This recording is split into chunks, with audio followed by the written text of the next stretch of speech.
Bon, aujourd'hui, on va faire la probabilité, une partie de la probabilité. Donc, en principe, le dénombement, c'est comme une partie de la probabilité. Qui fait le dénombrement doit faire la probabilité, doit d'abord faire le dénombrement. Maintenant, qui dit dénombrement dit décompter, c'est-à-dire ressortir le nombre de possibilités. Maintenant, dans le dénombrement, il y aura les outils, on aura les outils de dénombrement. En fonction de la situation, en fonction de ce que nous impose la situation, on aura utilisé un outil ou un autre. Dans le dénombrement, on s'est intéressé surtout au tirage. Donc, on a dit qu'on a c'est-à-dire on a deux grands types de tirage, n'est-ce pas?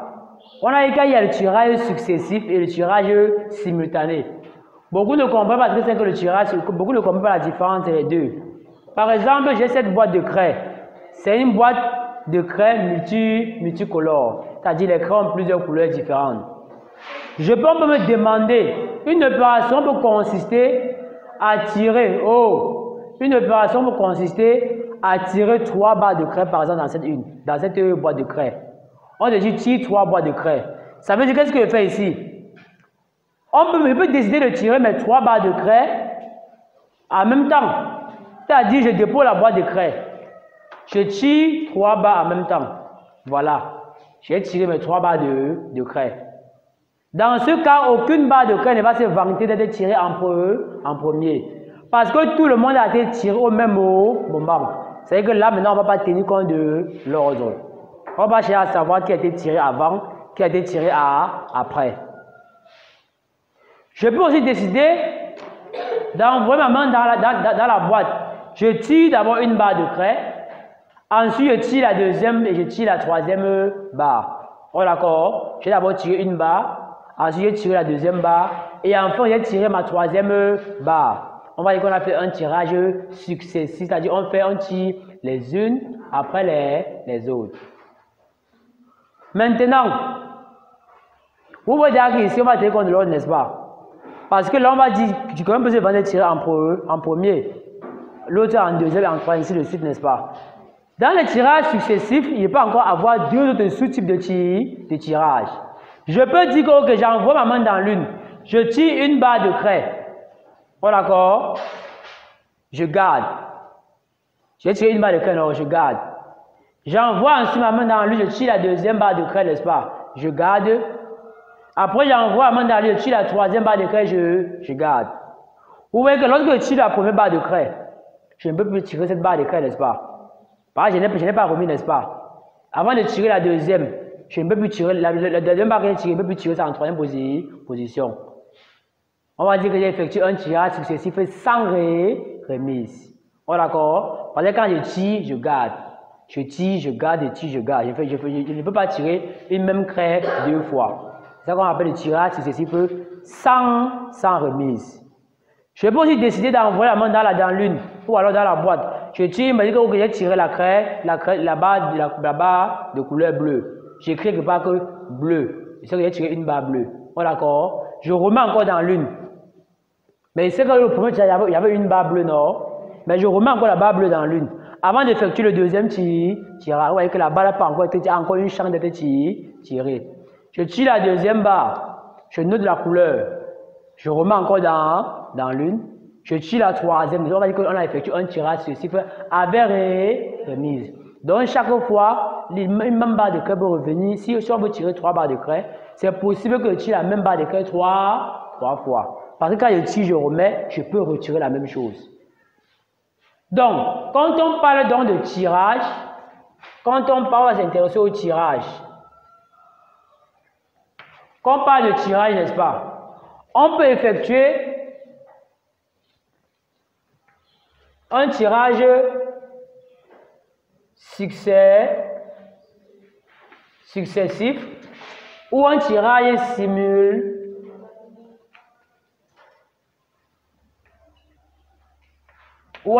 simultané. Dans le tirage successif, je peux avoir deux sous-tirages, je peux avoir deux sous-types de tirage. Je peux avoir un tirage successif sans sans remise. Ou encore un tirage successif avec remise. On va revenir sur les instruments. Maintenant, on a dit que pour un tirage successif sans remise, l'instrument adapté c'est le quoi? C'est le P. C'est P quoi? P arrangement. D'accord? Ou encore l'arrangement. Quand c'est sans remise, c'est-à-dire on tire, on ne remet pas, l'instrument c'est arrangement de P dans N. Donc ça veut dire que ici dans l'univers E, j'ai N éléments. Et je veux donc P éléments parmi les N, n'est-ce pas? Si j'effectue un tirage successif sans remise, le nombre de possibilités sera arrangement de P dans N. Oh, d'accord, donc vous voyez que P doit être plus petit. Ici, vous voyez que P est forcément plus petit ou égal à, je veux dire P est plus petit ou égal à N, n'est-ce pas? Oh, d'accord, voilà. Maintenant, pour le tirage successif avec remise, c'est le P lisse ou quoi, ou PU play. Donc l'instrument c'est le PU play. Le PU play c'est N puissance P. Oh, d'accord. Donc il y a N éléments, je tire P. Maintenant pour le tirage simultané, c'est-à-dire dans le cas où je tire tous mes éléments en même temps, c'est la combinaison de P dans N. Voilà, on va le résumer pour le cas des tirages. Résumé le plus simple. Bon.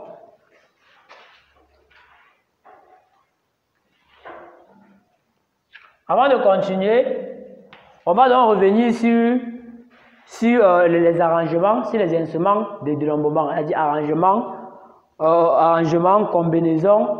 Et bon, le P et P, c'est facile puisque tout le monde connaît N puissance de P. Je tape sur la calculatrice.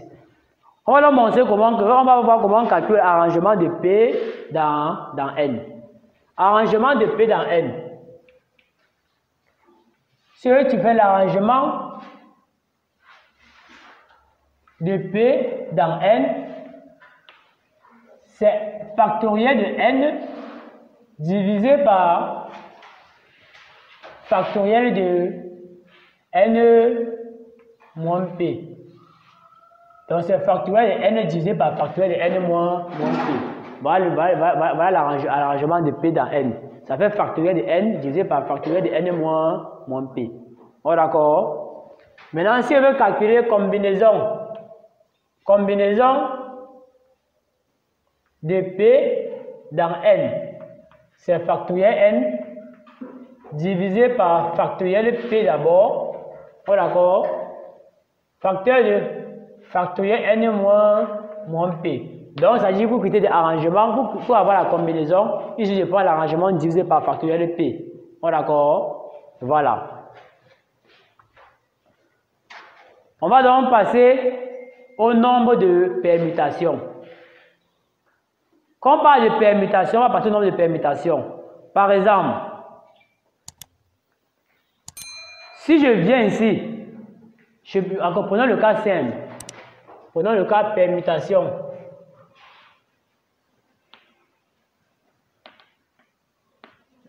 Je prends un cas simple, n'est-ce pas? Si j'ai ici, j'ai par exemple 5 cases là. 1, 2, 3, 4. Voilà, il y a 5 cases, n'est-ce pas? Oh, d'accord. Et je dispose peut-être de 5 pièces différentes. Numérotées de 1 à 5. Donc, il y a 5 pièces. Il y a une pièce, 2 pièces, 3 pièces.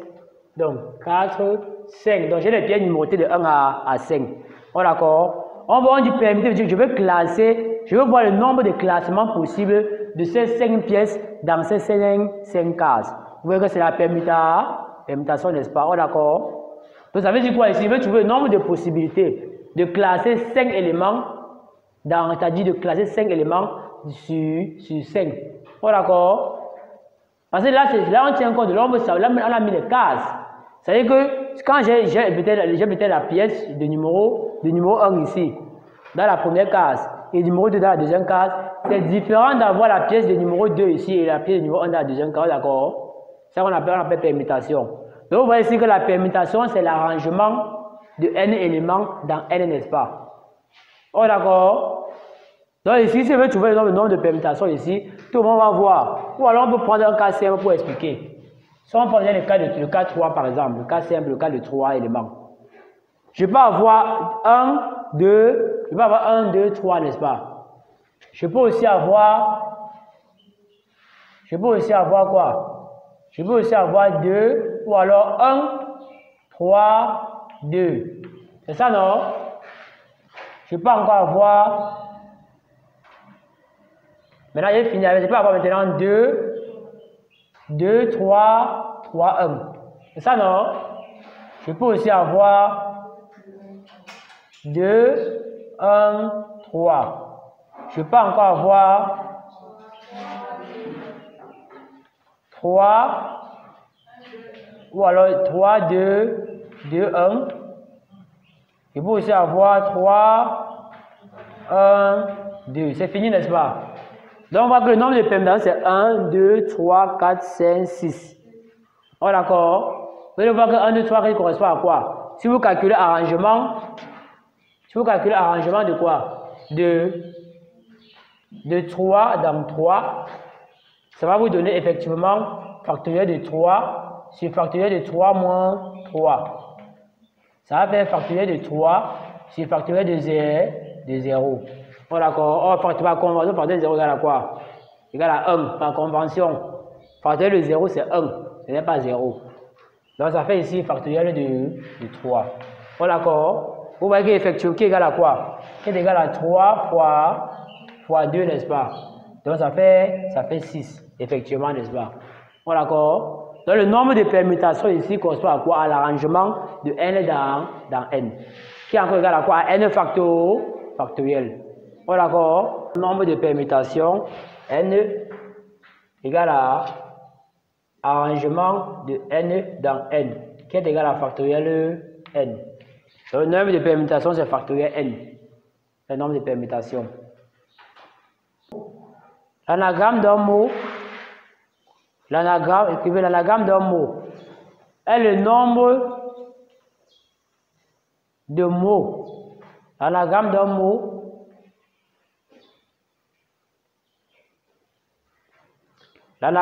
mot, est le nombre de mots qu'on peut obtenir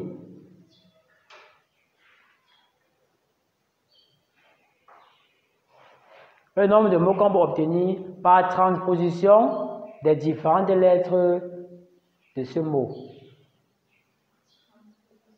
C'est-à-dire, on essaie de changer les positions.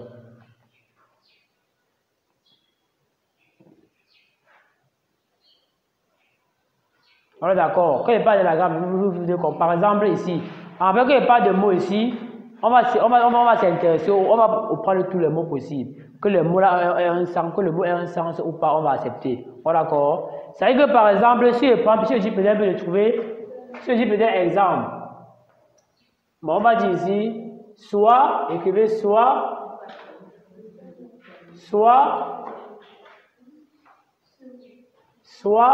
n, le nombre, écrivez soit n, le nombre de lettres d'un mot. Le nombre de lettres d'un mot, virgule,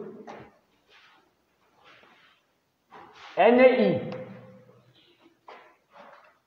ou alors grand NI, le nombre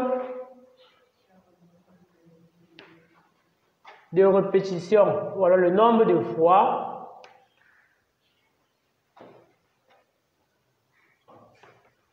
qu'une lettre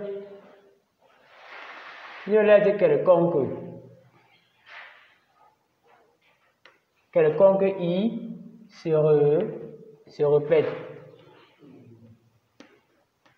Le nombre de fois, ça se répète. Pour l'anagramme,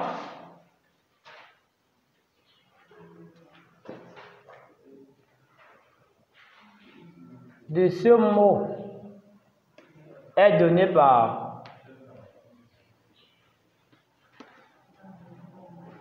l'arrêt donné par quoi? N égale à quoi? Égale à factoriel de N sur produit. Le symbole ici veut dire produit. Comme ça, ce symbole-ci signifie la somme de I allant peut-être de 1 à N. Ça veut dire que la somme de I allant de 1 à N. Maintenant, ce symbole-ci veut dire le produit. Oh, d'accord? C'est le produit de I allant de 1 à N de grand N I. Ça veut dire quoi ici? Ceci encore égal à factoriel de N divisé par N1 fois N2 jusqu'à fois N. Oh, d'accord? Factoriel. Attention. Donc, ça veut dire quoi? Le nombre dans la gamme d'un mot, c'est le factoriel du nombre de lettres de ce mot divisé par le produit des répétitions, pas le factoriel, le produit des répétitions des factoriels de chaque lettre. Oh, d'accord? Vous allez comprendre ça, c'est pas compliqué. Ça veut dire que ici, il y a dit N, c'est le nombre de fois qu'une lettre quelconque se répète. Ça veut dire s'il y a peut-être dans le mot élève, si on suppose qu'on ignore les absents, on va dire qu'eux se répètent 3 fois. Donc là-bas, NI égale à 3. Pardon? C'est... Non, il dit produit, ça veut dire produit. Quand tu vois, ça veut dire produit. Ça veut dire produit de I là-bas en haut. Ça veut dire produit de I allant de 1 à N. De grand NI. Ça veut dire que ça fait N1 factoriel fois N2 factoriel jusqu'à fois NN factoriel. Donc ça part de 1 jusqu'à N. C'est le produit. Voilà ce qu'on appelle l'anagramme d'un mot quelconque. Pour comprendre, c'est l'exemple qui va nous permettre de comprendre. Exemple. Si je demande de trouver l'anagramme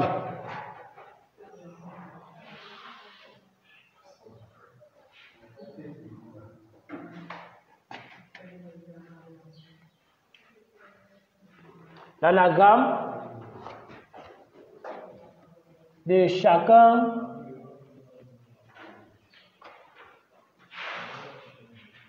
des mots suivants. Ok, je vais commencer par je vais prendre un nom ou un prénom. C'est bon. Je vais commencer petit I. Je commence par ce beau nom ici, par ça.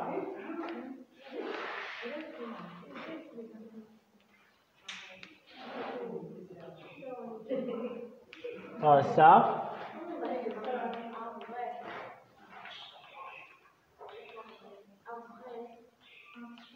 Donc, je demande de trouver l'anagramme de ces 3 mots-ci, n'est-ce pas? Oh, d'accord. On va commencer par le premier. Solution.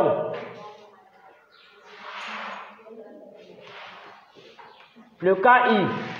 L'anagramme N1 est égal à quoi? N1. On a dit que la formule, c'est quoi? La formule, c'est le factoriel du nombre de lettres. Il y a combien de lettres ici? 1, 2, 3, 4, 5 lettres, n'est-ce pas? C'est qu'il y a combien de lettres? 5. N égale à combien? 5. Donc ça va factoriel 5. Divisé par le produit des factoriels de la répétition de chaque lettre. Maintenant, B se répète combien de fois? Donc ça n'a pas d'importance, non? De rappeler pas 1 factoriel, c'est encore 1, n'est-ce pas? R se répète combien de fois? I combien de fois?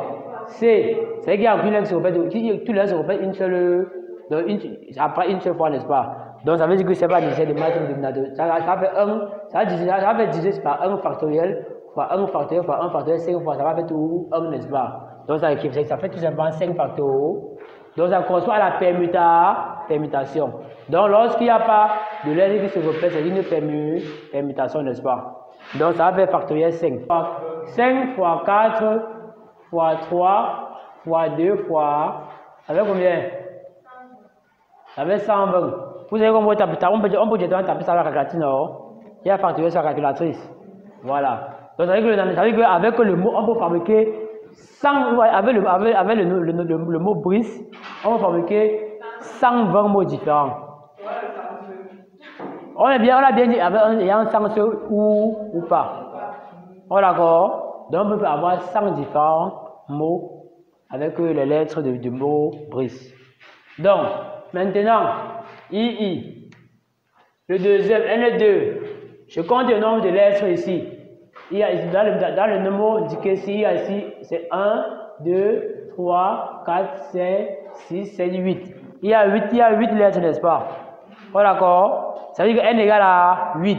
Donc, ça fait un factoriel 8. Oh, d'accord. C'est factoriel 8. Maintenant, divisé par le produit de répétition.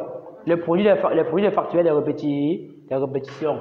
Maintenant, disons, on fait combien de fois? Je peux laisser J combien de fois?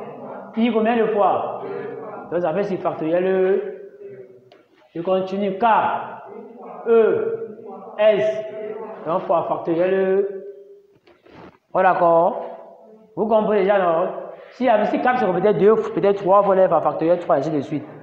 Donc, ça va faire ici factoriel 8, c'est factoriel 2 fois factoriel 2. Parce qu'il y a 2 lettres qui apparaissent 2 fois. Oh, d'accord. Donc, ça va faire combien? Factoriel 8 sur. Ça va faire ici 8. Factoriel 8. Bon, en fait, factoriel 2, c'est encore 2, n'est-ce pas? Ah, 2 fois. Ça fait combien? Combien? 10 080. Donc, on va avoir 10 080 mots différents avec ça. Oh, d'accord.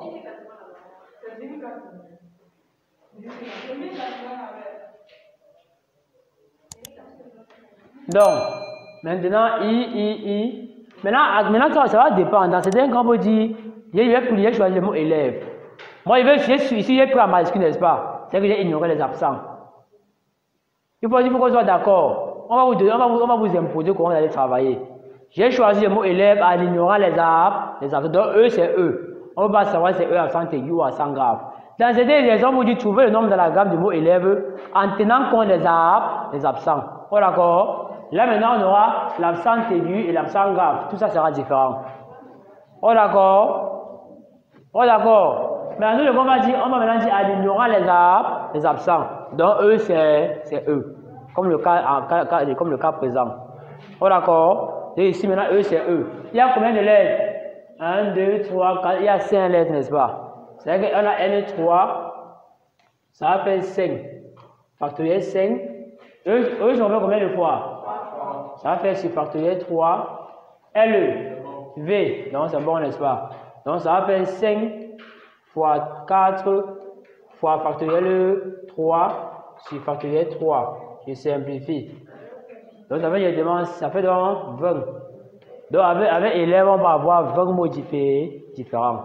Parce que vous allez voir pourquoi j'insiste sur l'anagramme. Ça va nous permettre de travailler encore sur les arrangements et les pays plaît.